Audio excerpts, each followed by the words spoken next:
Hello, this is a video to help you get started or to continue with um, the practical assignment of creating a FastGantt schedule. So this will sort of step through the various um, thinking and processes that you should go through. So first of all, let's start with the work breakdown structure. So what I've included here, you can see, is just for a couple of courses. There's two courses that I've included. You'll have more in all likelihood. And you can see that the breakdown, here's the course level, and then we have it broken down into three high-level deliverables for this COM 1, 2, 3, 4, is in-class assignments, quizzes, and exams. And then it's broken down further into another breakdown, which is the work packages, which are in blue, of in-class assignment 1, 2, and 3. Quizzes is broken down into quiz 1 and 2, and exams into midterm and final. The second one, the Management 5, 6, 7, 8 course, has three deliverables: projects, assignment, and final exam. Projects is broken down into project A and B, so those are the work packages. Assignment is not broken down in that there's only one, so this is a work package, and there is the final exam, which is the work package. So there we have our work breakdown structure. We now need to move into activities. In order to create a schedule, we need activities. So we're going to look at the activity list. So first of all, here's the activity list for the COM 1, 2, 3, 4. So you can see each of the work packages in blue have been transferred over. So you can see there's the three in-class assignments, the two quizzes, the midterm, and the final. And then we break down and we define one or more activities for each work package. There should be at least one.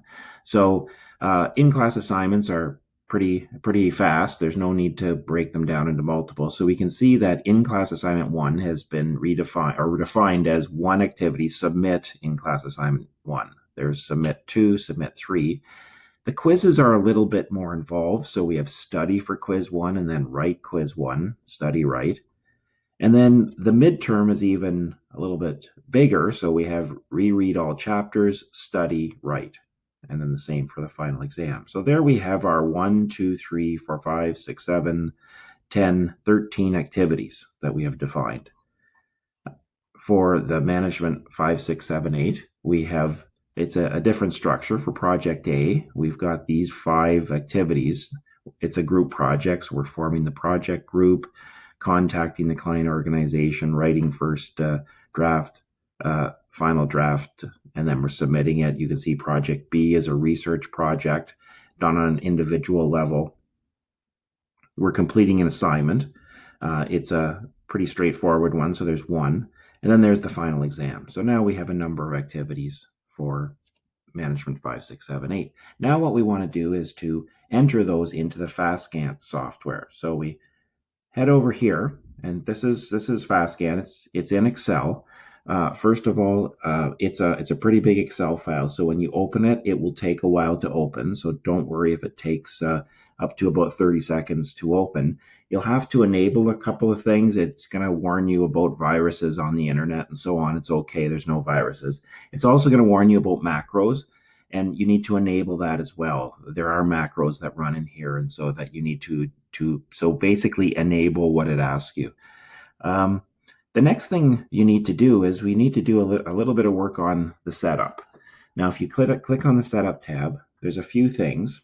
One is this is normally, we'll say, phase, and you'll see here initiating, planning, executing, and closing. And what I'd like you to do for this, or I think is a good idea, is to redefine, type in course here, because we're doing this at a course level, and then put in your different courses that you have. Now, I only defined 2, but you will probably have 5 or 6 that are here. So just replace these NAs with the course names. So just type them in there. This you can keep the same. This you should put as the end, the Friday of the first week of the schedule, which is the first week of the term. So in this case, I put September 6th, 2019. This field, you can make a 7-day work week or a working day, so basically Monday to Friday. I picked 7 days, so you can choose what you want there. You can also put in if there's any holidays where you do not want to schedule work on those days, you can put those dates in there. So I didn't do any. Okay, this is where you start to enter the activities from that activity list. So you can see that we've put in uh, each one here in terms of the course. You need to define the course over and over. Don't leave it blank for thinking that, well, it's kind of redundant to put this in. You have to put it in each row, and then you put in the activity name. So there's sorry, we'll start at the top.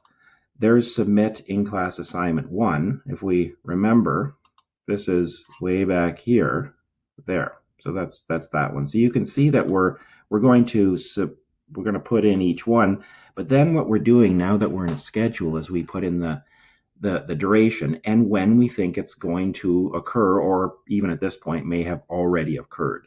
So for example, in this case, I'll just back this up.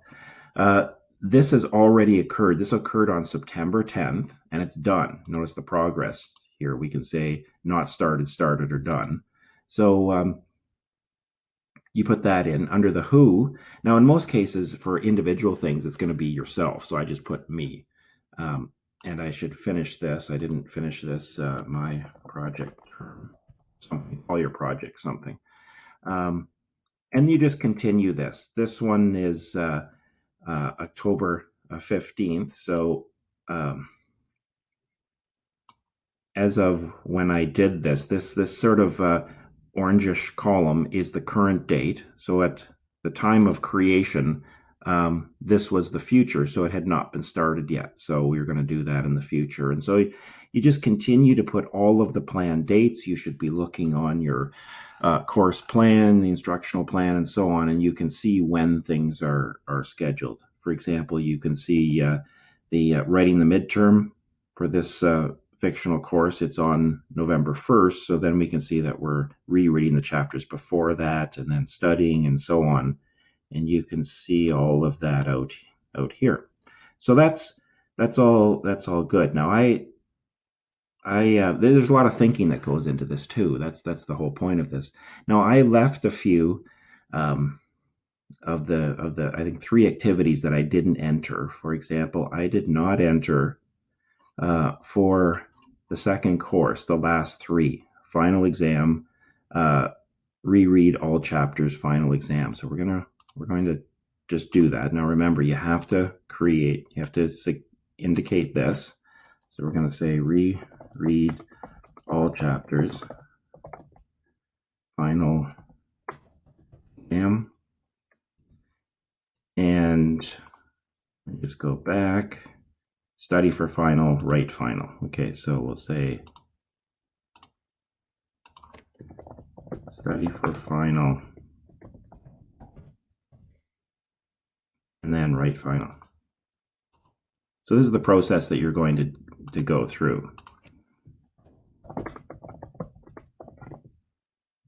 Okay, so now what you need to do is to estimate, well, how long is this going to take? How long will it take me to reread the chapters? Now, if this is the elapsed time, remember, duration is the elapsed time that you're giving. So for the midterm, or sorry, for the other course, we said 2, 4, and 1. Then maybe that we think that's reasonable. Maybe this is a more difficult course or whatever. So we might think, well, maybe we'll only need a day for that. Studying, we will do that, and we'll write it on one day. So now what we need to do is look at our instructional plan and figure out when the final exam is. So we should go into exam week, which I'll just scroll a little bit too far. Exam week is over here, and let's say that it is on December 11th. So we'll say this is December 11th. Not started. And it's me that will be doing this. So we want to do this a little bit before. So we'll say that we will study for the final exam heading right before that. So we'll say December 8th, which takes us to the 10th. That's not started.